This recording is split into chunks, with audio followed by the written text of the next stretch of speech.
Na maafisa wa polisi katika eneo la Rongai kwenye kaunti ya Kajiado wanamzuilia mwanamke mmoja mwenye umri wa miaka 31 anayedaiwa kumuua kwa kumdunga kisu mpenziwe wa umri wa miaka 53 katika eneo la Rongai. Catherine Muthoki anadaiwa kumdunga kisu hadi kumuua Mungai Gathogo ambaye ni mpishi katika bunge la kitaifa akitumia kisu baada ya mzozo wa nyumbani. Na kama anavyoarifu mwandishi wetu wa masuala ya uhalifu Lennox Sengre, Mungai na Catherine walikuwa wameanza kuishi pamoja kwa muda wa wiki 3 pekee kabla ya tukio hilo la kutisha. Dimbwi la damu ndani ya nyumba hii linaonyesha ukatili wa kilichojiri usiku wa Jumatano, ambapo mpishi wa bunge la kitaifa Mungai Gathogo aliuawa kinyama na mpenzi wake anayedaiwa kuwa wa wiki 3 tu tangu waanze kuchumbiana. Mungai anadaiwa kudungwa kwa kisu kikatili na Catherine Muthoki kifuani. Kisha Mungai akadaiwa kujaribu kukaribia kitanda chake, lakini akazidiwa na hakufika. Akakuja akanisalamia hapa hivi kama kawaida, lakini alikuwa amelewa Mungai. Wakati aliingia kwa nyumba ndio alikuwa na hiyo kelele yake ya ulevi.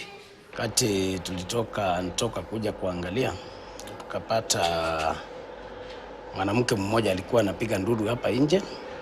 Wakati akiulizwa ni nini, asemi ni kitu gani kinaendelea.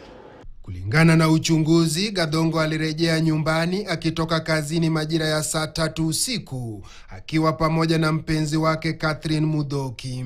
Wawili hao wanaarifiwa kuwa walikuwa wakikunywa katika klabu moja mapema mtaani Rongai, ambako marehemu alikutanishwa na mshukiwa ambaye baadaye anadaiwa kumuua baada ya wiki 3 tu.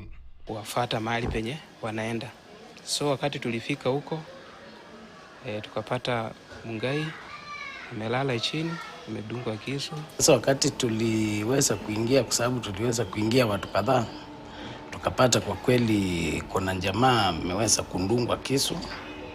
Alikuwa ameanguka na kifua.